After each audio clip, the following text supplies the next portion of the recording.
Bangladesh becomes third country to have metro rail system in South Asia. With the inauguration of Dhaka Metro Rail, Bangladesh has entered a new era of public transportation. The dream comes true and the wait is over. The official journey of Bangladesh's first metro rail.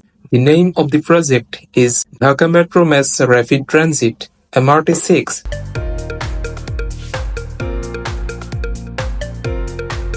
Dhaka is Bangladesh's largest city, and its car-clogged roads and traffic jam are a daily source of frustration for its more than 20 million residents.